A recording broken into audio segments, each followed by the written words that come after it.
Meus amados, último culto de 2018. A cultura diz, né? Ano novo, vida nova. Bom, não deixa de ser verdade isso aí, né? Mas não porque é ano novo. Fico imaginando o sol lá. Imagine se o sol fosse uma coisa que pensasse assim, é quando devia estar pensando, rapaz, quando a terra está nessa posição, existe todo um alvoroço, né? Por quê, né? Todo ano esse alvoroço, mas na realidade, no cristianismo, cada segundo é realmente uma oportunidade de mudarmos, de melhorarmos, de consertarmos o que precisa ser aprimorado em nossa vida. No cristianismo sempre é possível começar de novo. Por que não seria também assim no ano novo, né? Também é. É por isso que aqui nós iremos aprender a oportunidade de começar de novo. Nós iremos começar uma série hoje, uma nova série, chamada Desvendando a Vida Cristã. É na realidade uma jornada que nós faremos pela primeira epístola de São Pedro, pela primeira carta de Pedro. Vamos fazer essa série toda sobre esta carta, a primeira carta de Pedro.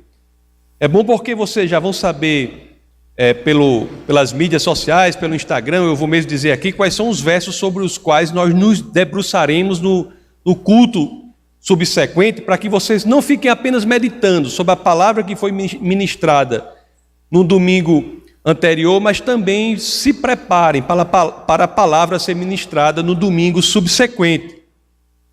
A carta de Pedro, ela é muito especial, é muito interessante.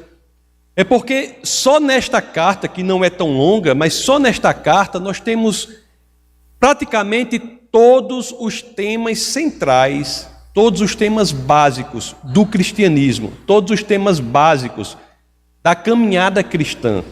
Então é muito importante que nós aprendamos sobre esta carta para que verdadeiramente aprendamos sobre o que é a caminhada cristã. E se você está aqui, né, nessa mudança de ano, você procura direcionamento de vida para você, direcionamento para a sua vida, você está no lugar certo. Porque, como alguém já disse, à medida que entramos na primeira carta de Pedro, a primeira carta de Pedro entra em nós, e aí passamos a entender as direções de Deus para a nossa vida. Portanto, alegre-se, meus amados, alegre-se em sua alma, alegre-se em seu espírito, porque cada semana teremos um trecho dessa carta para ler. Isso é muito importante. Nós iremos ver que essa carta é central para que tenhamos verdadeiramente sucesso na caminhada cristã. Antes de começarmos a ler as Escrituras, eu já vou dizer uma coisa aqui sobre a carta que é interessante. Pedro, o apóstolo Pedro, ele começa a carta se descrevendo. Ele dá como se fosse um cartão de visita dele ali. A carta, ele começa se descrevendo. Mas logo depois ele vai descrever o destinatário da carta, a quem a carta se destina. Ou seja, ele está descrevendo quem? Cada um de nós que fizemos Jesus de Nazaré como Senhor e Salvador da nossa vida. Então vamos começar já com essa interessante introdução, abrindo as Escrituras. Na carta de São Pedro, na epístola de Pedro, na primeira, né? Epístola de Pedro, no seu capítulo 1, vamos ler os versos 1º e 2º. Veja que ele começa se apresentando, é um cartão de visita. Pedro, apóstolo de Jesus Cristo, aos eleitos de Deus, peregrinos dispersos no Ponto, na Galácia e na Capadócia, na província da Ásia e da Bitínia, escolhidos de acordo com o pré-conhecimento de Deus Pai, pela obra santificadora do Espírito, para a obediência a Jesus Cristo e a expressão do seu sangue, graça e paz lhes sejam multiplicadas. Realmente, né? Ele se apresenta assim: Pedro, apóstolo de Cristo. Eu acho que ele tem condições de se apresentar dessa forma, mas é interessante por ser Pedro. Porque Pedro é um homem que vivenciou, assim como muitos de nós vivenciamos, a luta para manter a fé. Foi um homem que, assim como muitos de nós, tivemos momentos de alto e de baixo, naquela luta que é a única luta que verdadeiramente temos que travar aqui na terra, é a luta pela manutenção da nossa fé. Um homem que teve altos e baixos, né? Pedro andou sobre as águas porque sua fé era grande, mas Pedro quase afundou porque sua fé era pequena. Pedro confessou Cristo porque sua fé era grande, mas negou Cristo 3 vezes porque sua fé era pequena. Assim somos nós. Temos que ser como ele, que aprende nesses altos e baixos a lutar pela fé e chegar ao final vitorioso nesta batalha, que é a batalha pela fé. Pedro sabia isso, né? Pedro aprendeu com a própria vida a realmente, em sua fraqueza, confiar em Deus, na graça de Deus. E foi isso, o aprendizado em sua fraqueza, em confiar na graça de Deus, que verdadeiramente o tornou forte. Isso é uma lição para todos nós. Pedro é um exemplo de alguém que erra, mas ao errar não precisa perder a esperança. O que basicamente diferencia Pedro de Judas Iscariotes, eu já preguei sobre isso, é que os dois erraram. A diferença de um para o outro é que um perdeu a esperança e o outro não. Então, por pior que seja a situação, meus amados, nunca devemos perder a esperança. Então, esse título de apóstolo de Jesus Cristo, apóstolo de Cristo, título conferido pelo Senhor, e é assim que ele genuinamente, verdadeiramente se apresenta. E, com a inspiração do Espírito de Deus, ele escreve esta carta. Então, voltando novamente ao trecho aqui, voltando ao verso 1, Pedro, apóstolo de Cristo, aos eleitos de Deus, peregrinos dispersos no Ponto, na Galácia, na Capadócia, nos descreve, ele apresenta aqui no final o nosso currículo. Ele está dizendo quem nós somos. Só nesses primeiros versos, Pedro fala de si, apóstolo de Cristo, e depois fala de quem nós somos. Nós cristãos somos isso daí, que está na apresentação da primeira epístola de Pedro, é o nosso currículo. Eleitos de Deus, a igreja foi eleita para os céus. A igreja foi eleita para ir para os céus. Por isso que pela fé, por aceitarmos Jesus de Nazaré, estamos nessa igreja, na igreja do Senhor.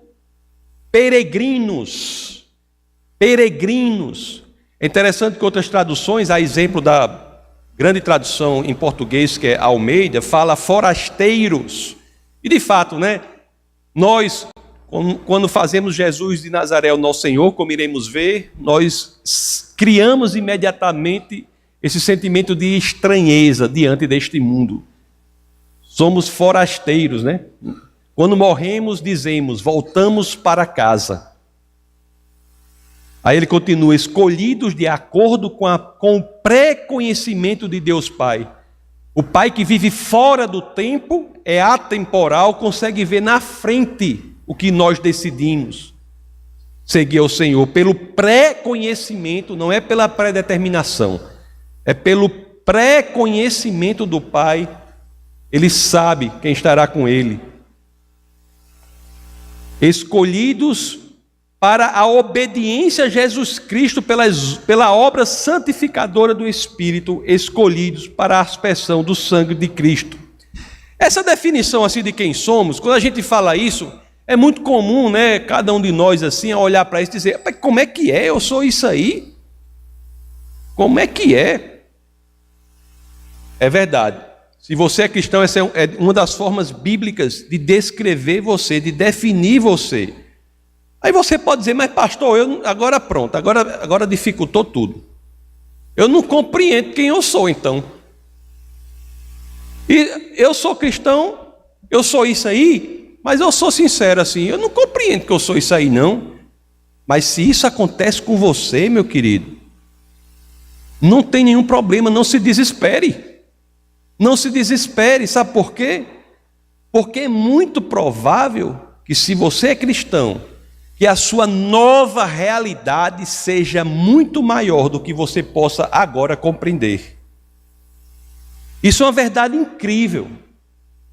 Parte significativa do trabalho da igreja, do trabalho do pastor, é simplesmente esclarecer você do que você já é. Parte significativa do nosso trabalho, da missão da igreja na terra, é esclarecer o cristão do que ele já é em Cristo Jesus. Por isso não se desespere se alguma desse seu currículo aí você não está entendendo exatamente o que isso quer dizer, é normal. Mas aos poucos nós vamos ver, nós vamos compreendendo. Mas saiba desde já que em Cristo, aquele que fez Jesus de Nazaré Senhor e Salvador da sua vida, tem em Cristo uma nova vida. Tudo é diferente. Em Cristo, seu passado foi perdoado, seu passado foi esquecido. Em Cristo você encontra a paz que excede todo o entendimento. Tem coisa mais procurada hoje em dia do que isso? A paz que excede todo o entendimento. Em Cristo você não é mais quem você era. Sabe por quê? Porque aqui nós vamos entrar no tema central do nosso bate-papo de hoje. Porque em Cristo você nasceu de novo. É por isso que o tema do nosso bate-papo é: nasci de novo? Como assim?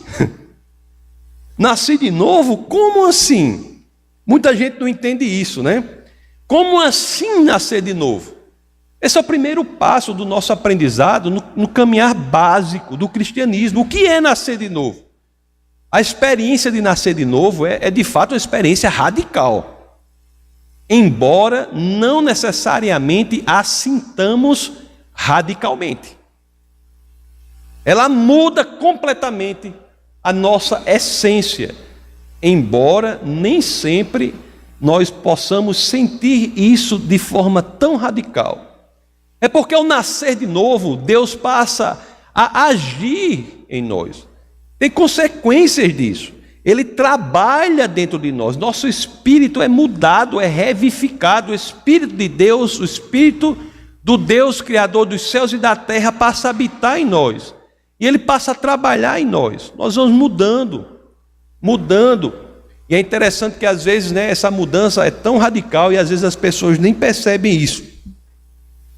É uma transformação interior. É uma mudança interior. E a exteriorização dessa transformação que dá dentro de nós, do fato do Espírito de Deus passar a habitar em nós, às vezes se dá pouco a pouco. Eu, vez ou outra aqui, eu cito esse trecho aqui daquele escritor que, como os membros da igreja sabem, eu admiro tanto, que é o C.S. Lewis. Ele escreveu uma vez assim, né? Às vezes quando eu cito essa passagem dele, essa citação de uma obra dele, que diz assim: não é engraçado como dia após dia nada muda, mas quando você olha para trás tudo é diferente? Isso acontece com todo nascido de novo. Às vezes dia após dia você diz, não está mudando nada. Quando você olha para trás e diz, meu Deus, estou totalmente diferente. Então, meus queridos, a primeira coisa que nós temos que entender verdadeiramente, de que temos de tomar posse, é que somos nascidos de novo. E é por isso que a carta de Pedro, já no verso 3, aqui no verso subsequente, ela vai tratar disso. Vamos ler o que diz o verso 3 do capítulo 1 da primeira epístola de São Pedro. As escrituras dizem assim: bendito seja o Deus e Pai de nosso Senhor Jesus Cristo, conforme a sua grande misericórdia, Ele nos regenerou para uma esperança viva por meio da ressurreição de Jesus Cristo dentre os mortos. Ele nos regenerou. Algumas traduções trazem mais claramente: Ele nos fez nascer de novo, Ele nos gerou de novo. A tradução da Sociedade Bíblica de Portugal traz: Ele nos gerou de novo. A tradução da Sociedade Bíblica do Brasil traz: Ele nos deu uma nova vida. Então, irmãos, isso é nascer de novo. E você é nascido de novo? Nós somos nascidos de novo? Se somos cristãos, se fizemos Jesus como Senhor e Salvador da nossa vida, não da boca para fora, Deus som do coração, mas verdadeiramente com o nosso coração, sim, você é nascido de novo. Deus operou já uma mudança radical no seu interior. Deus fez o seu espírito reviver. O espírito dele, o espírito de Deus habita em você. E isso traz consequências práticas, inclusive, as quais são muito comumente negligenciadas pelo povo de Deus. E o povo de Deus sofre por isso. Se o Espírito de Deus passa a habitar em nós, você tem que saber que você tem Deus trabalhando em sua mente, por exemplo. Nós não podemos na igreja dizer: eu acho que eu não vou conseguir aquilo, eu acho que eu não vou conseguir aquilo outro. Em Cristo, se for de acordo com a palavra dele, sim, você tem capacidade, porque não é a sua capacidade, é a capacidade decorrente da sua nova natureza. Cristo passa, o Espírito dele ao habitar em nós, passa a acalentar o nosso coração, passa a dar novo ânimo para a nossa alma. Isso é ser nova criatura. É por isso, meus amados, que eu sou obrigado a deixar claro: é verdade, nós crentes somos diferentes. Somos diferentes, sim. É bom porque essa possibilidade está aberta a todos os que creem. Não é um elitismo democrático. É elitismo porque não são todos. É democrático porque podem ser todos. O único critério é: basta que você queira. Em Cristo somos diferentes. Em Cristo temos capacidades diferentes dos que não estão em Cristo. Em Cristo temos gostos diferentes dos que não estão em Cristo. E como é que nós, cristãos, podemos planejar um próximo ano, por exemplo, como 2019, sem levar isso em consideração? Sem saber que você tem capacidades muito maiores do que a que você pensa que tem. A universidade onde eu ensino nos Estados Unidos, a ORU, tem um slogan lá, que eu vou pegar emprestado para o Defesa da Fé. Esse slogan, vou pegar emprestado de lá. O slogan da ORU é: não faça planos pequenos aqui. Universidade cristã. Não faça planos pequenos aqui. E da mesma forma nós podemos dizer aqui: não faça planos pequenos aqui. Será que eu posso, pastor? Será que eu posso fazer planos assim maiores do que eu acho? Bom, eu acho que lá no Evangelho de São Marcos, capítulo 9, verso 23, numa situação diferente, mas que se aplica, Jesus diz assim, né? Marcos 9, 23, Jesus disse: se podes, disse Jesus, tudo é possível àquele que crê. Tudo é possível para todo mundo? Não. Existe um elemento elitista aí. O grupo da elite, para o qual tudo é possível, é formado por aqueles que creem. Lá em Filipenses 4,13, o que é que as Escrituras dizem? Tudo posso naquele que me fortalece. Então, nascer de novo é uma realidade, me permitindo o elemento pleonástico aqui, o pleonasmo, é uma realidade real, é uma realidade verdadeira, é uma realidade efetiva, é algo que está em você. Não me entenda mal, você é transformado de dentro para fora. Isso não é dizer que você vai perder sua individualidade, vai perder os seus gostos, os seus desejos, os seus quereres. Cristianismo não é isso. Uma das formas mais comumente mal entendidas do cristianismo é achar que vivemos numa gaiola, numa jaula, onde a gente é obrigado a cumprir a regra tal, a regra tal, a regra tal. Porque as pessoas não entendem que a mudança que Deus opera em nós é de dentro para fora e não de fora para dentro. A mudança de fora para dentro é inócua, inoperante, sem nenhuma utilidade. A mudança genuína é a de dentro para fora e é a que verdadeiramente encontra sinônimo. É sinônimo, encontra sinonímia, é a mesma coisa de liberdade. Aliás, sugestão que eu faço para todo mundo aqui é a seguinte: não queira ser outra pessoa. Você não precisa querer imitar uma outra pessoa. Tem gente que chega aqui, às vezes, quando a pessoa chega logo no começo aqui, às vezes tem esse problema.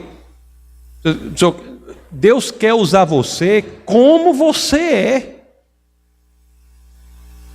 Como você é. Não é você imitar outra pessoa. Seja quem você é e deixe Deus usar você. Abra-se para o poder transformador do Senhor. Eu disse há pouco, que ao nascermos de novo, nós temos novos gostos, novas capacidades. E de fato, temos por quê? Porque ganhamos nova natureza.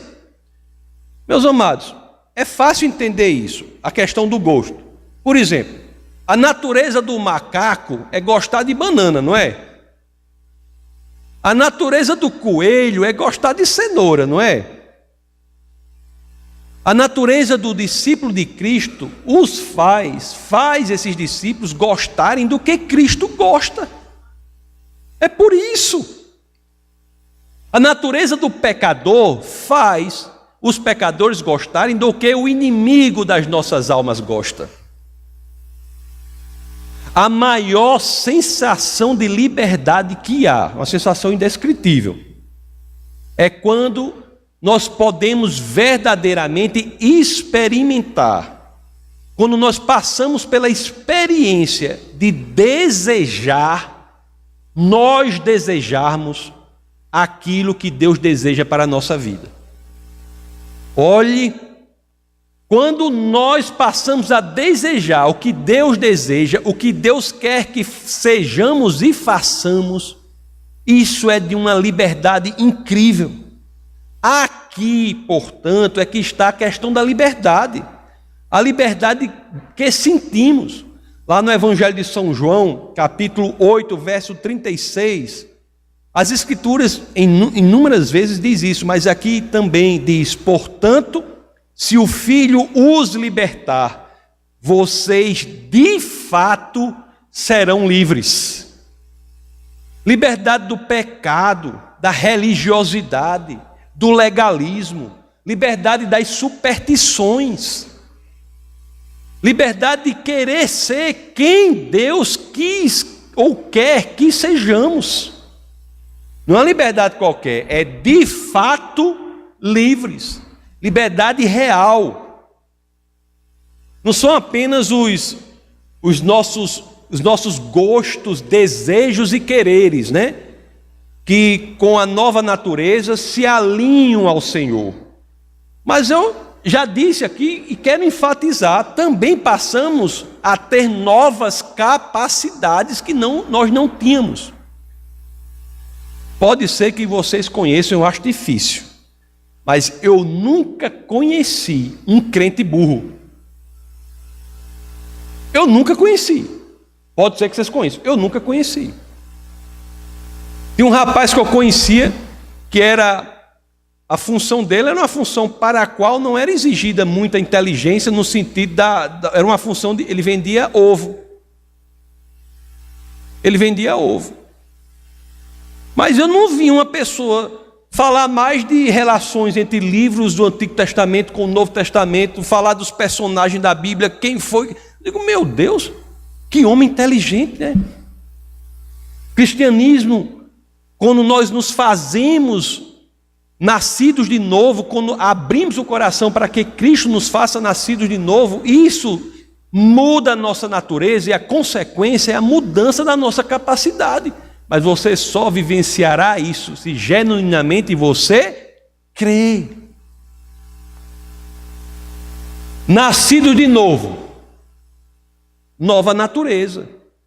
Nova natureza, novas capacidades. A capacidade é uma decorrência da natureza, é uma decorrência da sua constituição. Se você tem nova natureza, você tem novas capacidades. A capacidade do gato é qual? Uma das principais: miar. Ele mia tanto porque é da capacidade, é decorrente da natureza dele. A natureza dele gera a capacidade de miar. Você pode até miar, mas não vai miar bonito como um gato, vai ficar uma coisa horrível, né? Pode miar. E se mia, não vá deixar isso público. Não vá deixar isso público. A capacidade do cachorro, latir. Não é só da linguagem não, né? A capacidade do peixe, nadar. Do passarinho, voar. Isso é decorrência da natureza deles. E quando você tem nova natureza, sua capacidade muda. A capacidade, a nova capacidade do discípulo de Cristo, de quem nasceu de novo, o capacita a ser capaz, o capacita a levar à frente a execução dos planos de Deus para a sua vida.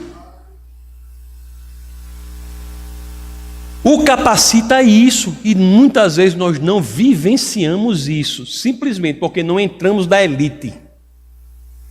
Na elite do cristianismo. Qual é? É feita por aqueles que creem. Você pode ser cristão e não viver isso. Não é que você não tenha capacidade, mas é que você não executa a capacidade que lhe foi dada. Para que você genuinamente exerça e viva isso, é preciso crer. Será que eu fui nascido de novo? Será que você pode perguntar, rapaz, esse negócio parece bom, né? Mas será que eu nasci de novo?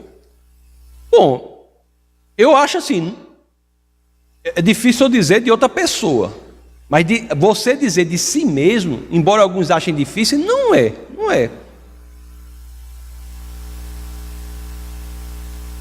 A evidência de que você nasceu é a que você vive aquela vida, né? A vida primeira. A evidência que você nasceu de novo é que você deve estar querendo viver uma nova vida. Se você se diz nascido de novo, mas está querendo viver a vida anterior, a evidência não indica a mesma coisa. Se você sente a vontade de viver a nova vida, é um indício de que genuinamente, verdadeiramente, você nasceu de novo. A sua realidade é outra.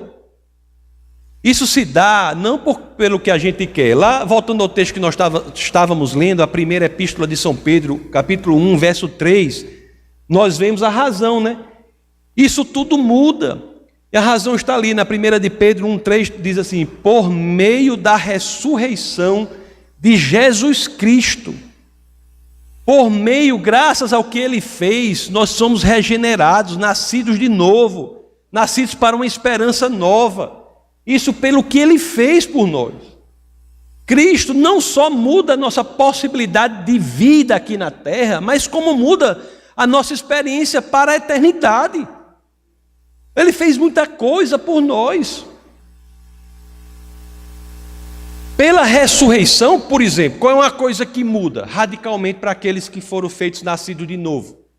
A morte para quem nasceu de novo não é nada mais do que uma simples passagem daqui para a eternidade ao lado do Pai.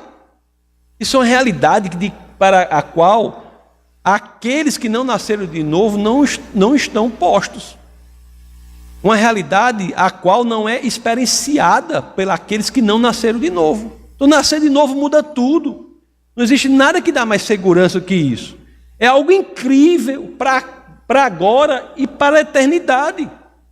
Vamos ver o que diz o verso 4. Olha o que diz o verso 4. Diz assim, né? Está falando nascer de novo. Nascemos de novo para uma herança que jamais poderá perecer, macular-se ou perder o seu valor. É a herança guardada nos céus para vocês. Quem recebe a herança, quem é? Quem é filho. Em Cristo, nos tornamos filhos de Deus. Nascemos de novo para a filiação de Deus, somos filhos do Senhor, por isso temos essa herança, por isso essa herança nos espera. O verso 5, o subsequente a esse, dá uma dimensão interessante disso. É que, eu vou ler e olha só o que diz o 5, que mediante a fé são protegidos pelo poder de Deus até chegar à salvação prestes a ser revelada no último tempo. Não só ao nascermos de novo pela fé, Deus guarda para nós uma herança, mas vemos aqui no 5, que Ele nos guarda para a herança. Não só Deus guarda a herança para nós, mas Ele nos guarda para essa herança. Se você é cristão, nascido de novo, tenha certeza da sua salvação, meus queridos. Tenha certeza, você é nova criatura. Se você quer viver isso, tenha certeza, tenha a garantia da eternidade. Mas isso tudo, meus amados, na economia de Deus, a moeda é a fé. Mas isso tudo, meus amados, deve ser vivido pela fé. A fé que nos dá esperança, e a esperança que nos dá alegria de viver. Você imagine aí, se nós não tivéssemos essa esperança, né? Essa vida é uma loucura mesmo, né? A vida sem Deus é uma coisa sem sentido, não é? Como eu sempre digo, até os ateus concordam, os ateus clássicos, Nietzsche, Sartre, concordam com isso. Eles dizem, Deus não existe, a vida é sem sentido. Eles adoram, elogiam a tragédia da vida sem sentido. Porque se não há Deus, não tem sentido a vida. Mas nós que sabemos que Deus existe e que fazemos Ele Senhor da nossa vida, temos essa esperança e ela deve nos dar alegria. Olha, isso não quer dizer, essa alegria, que nós não vamos ter momentos difíceis, certo? Que nós não vamos ter tristeza. A Bíblia não garante isso, não. A Bíblia não garante que você não vai ter momento difícil, não, nem vai ter tristeza. Aliás, ela garante até o contrário, né? Que você vai ter momento difícil. Ela garante que você vai ter momento difícil. De uma capa a outra da Bíblia, não tem dizer que você não vai ter dificuldade, tem dizer que você vai ter dificuldade.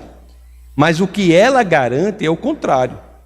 O que ela garante é o seguinte: ela garante que quando esses momentos vierem, quando os momentos mais profundos e sombrios da nossa existência se fizerem presentes, nós podemos, isso é garantia da Bíblia, segurar na mão do Senhor, e esses momentos servirão para fortalecer a nossa fé.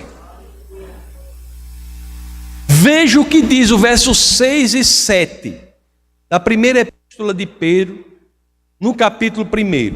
Porque muitas vezes, né, é passada a mensagem errada de que a Bíblia diz que se você crer, você não vai ter problema. Isso não está na Bíblia. O que diz é, se você crer, você passará por esses problemas com paz que excede o entendimento, e eles servirão para fortalecer a sua fé. Olha o que diz o verso 6 e 7. Nisso vocês exultam, ainda que agora, por um pouco de tempo, devam ser entristecidos por todo tipo de provação. Assim acontece para que fique comprovado que a fé de vocês tem muito mais valiosa do que o ouro que perece, mesmo que refinado pelo fogo, é genuína e resultará em louvor, glória e honra quando Jesus Cristo for revelado. Deus não quer que nós soframos, Ele não quer que a gente sofra, mas Ele usa desses momentos para fortalecer a nossa fé. Então, se você está passando por uma dificuldade, por um problema muito sério, saiba que é uma oportunidade também de você fortalecer a sua fé. Todos aqui, meus amados, não sejamos hipócritas nem inocentes. Todos aqui, em um momento ou outro, passamos por dificuldades na vida. E a garantia de Deus é essa.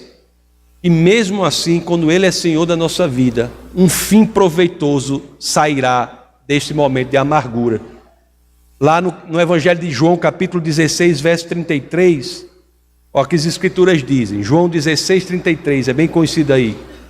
Eu lhes disse essas coisas para que em mim vocês tenham paz.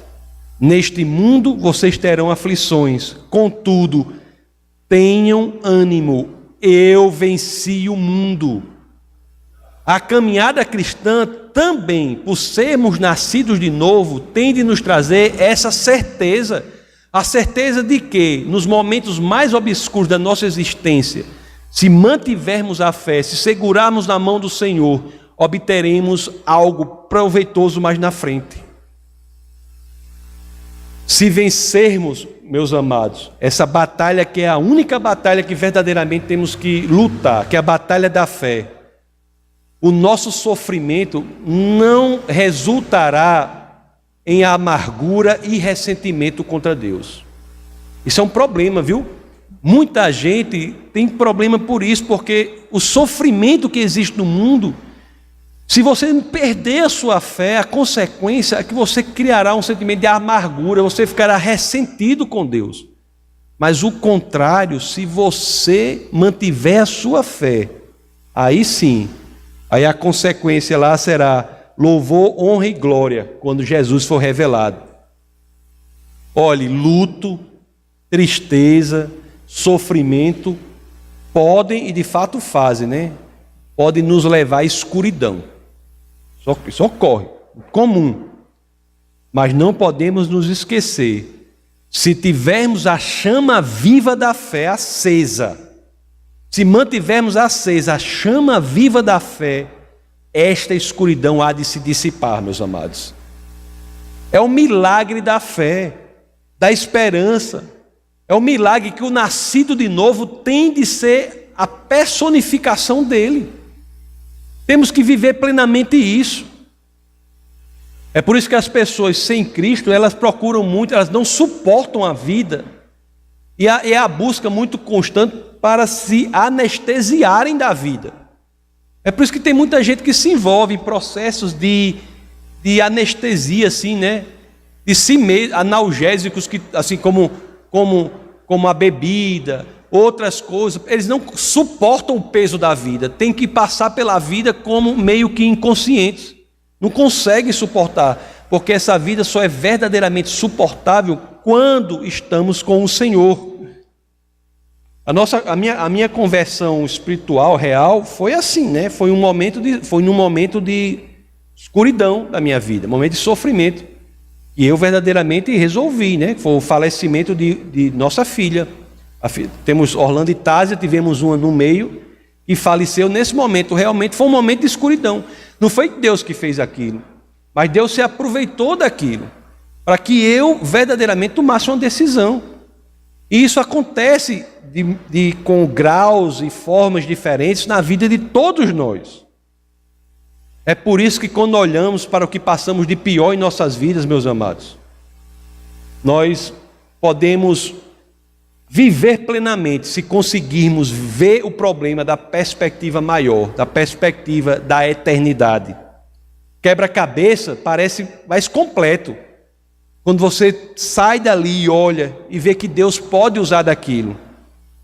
É por isso que o verso 8 e 9 da primeira epístola de Pedro, no capítulo 1, o texto base do nosso bate-papo de hoje diz assim: mesmo não o tendo visto, vocês o amam, e apesar de não o verem agora, creem nele e exultam com alegria indizível e gloriosa, pois vocês estão alcançando o alvo da sua fé, a salvação das suas almas. Saiba que você tem grandes capacidades em Cristo, que seus desejos, quereres e vontades e gostos podem ser mudados em Cristo. E saiba também que se você é nascido de novo, nas dificuldades da sua vida, Ele usará aquilo para o seu benefício. Você acabará, se você entender isso, Quando você passar pela escuridão, você vai dizer: o Senhor esteve presente. E a sua posição diante dele é de glorificá-lo. Não é incrível? Eu acho isso aí incrível demais, né? Criaturas, novas criaturas, nascidas de novo. É uma coisa muito, muito incrível. É tão incrível, porque às vezes a gente está nisso e a gente não vê, né? Quando a gente tem um negócio, a gente não consegue ver. Mas você sabia que é sobre essa experiência de ser nascido de novo, de ter o Deus Criador dos céus e da terra dentro de você, que os profetas se debruçavam, pensavam, imaginavam. Os profetas do Antigo Testamento estavam: como é que deve ser aquilo, hein? São questões que os profetas, durante 14 séculos de produção dos 39 livros do Antigo Testamento, eles pensavam sobre isso. Vamos ver o que diz o verso 10 e 11 aí, só para você ter uma ideia. Olhe só o que é isso que às vezes a gente negligencia. Olha: foi a respeito dessa salvação que os profetas que falaram da graça destinada a vocês investigaram e examinaram, procurando saber o tempo e as circunstâncias para os quais apontava o Espírito de Cristo que neles estava, quando lhes predisse os sofrimentos de Cristo e as glórias que se seguiram àqueles sofrimentos.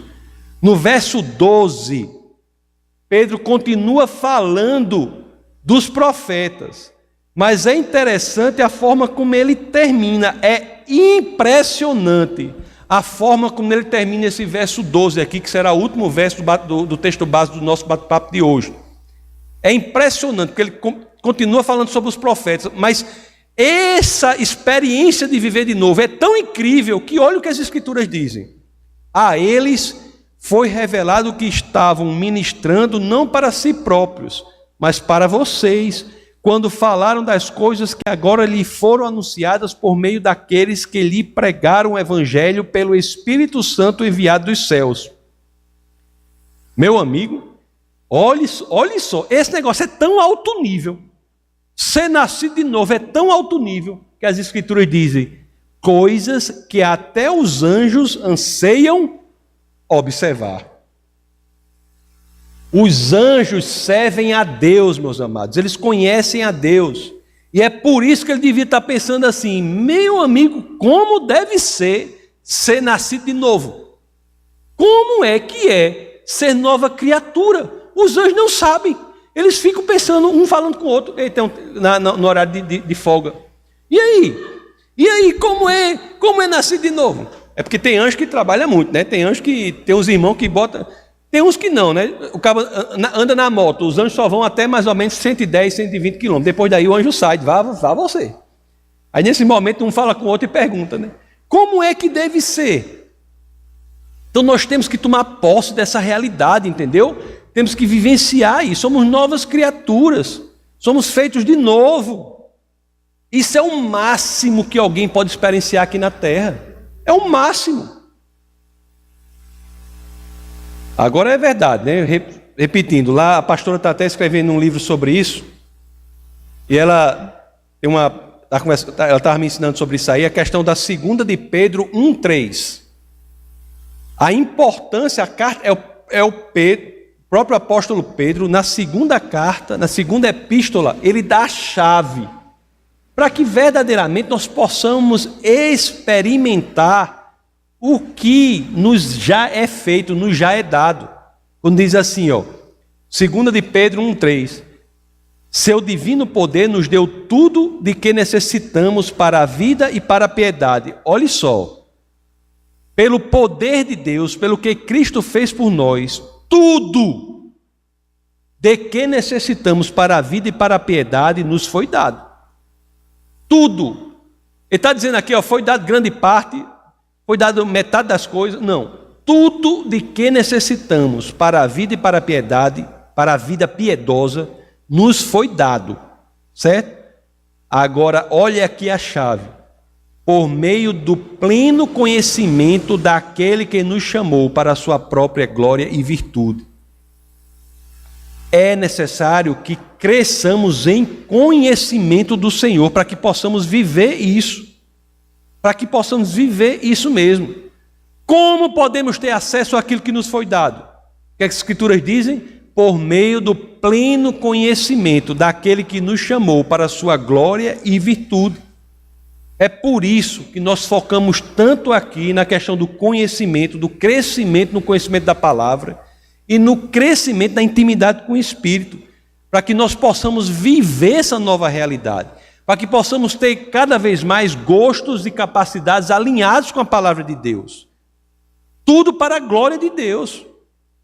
Para que possamos, meus amados, qual é o nosso objetivo maior na realidade? Qual é? O objetivo maior é quando a gente chegue perante o Senhor, a gente possa dizer: aqui estou, Senhor, como soldado que não fugiu da batalha da fé. Como soldado que cumpriu o seu papel. Imagina a alegria de dizer isso. Como soldado que entendeu que a minha batalha, na realidade, era manter a fé, não só no coração, mas na atitude. É possível. É isso que devemos fazer. Que 2019 seja um ano de atitude, né? Um ano de atitude. Um ano em que juntos nós possamos tornar Jesus Cristo mais conhecido para todos aqueles que ainda não o conhecem. Na próxima semana, meus queridos, no primeiro domingo do ano, nós iremos bater um papo aqui sobre a 1 de Pedro, do verso 13, capítulo 1, 13, até o capítulo 2, 3. Nós iremos bater um papo sobre a primeira carta de Pedro, capítulo 1, verso 13, até o capítulo 2, verso 3. Então, aproveite não só para meditar sobre a palavra de hoje, mas também ler e meditar sobre esse texto, para que o Senhor possa falar poderosamente ainda mais com vocês na semana que vem. O tema que eu vou dar para essa pregação na próxima semana é assim: vivendo a vida 100 por hora. Vivendo a vida 100 por hora. Esse vai ser o tema. E Jesus tem que fazer realmente nossas estruturas serem abaladas, não é isso? Por agora, vamos orar. Essa foi uma produção do Ministério Internacional Defesa da Fé, um ministério comprometido em amar as pessoas, abraçar a verdade e glorificar a Deus. Para saber mais sobre o que fazemos, acesse defesadafé.org.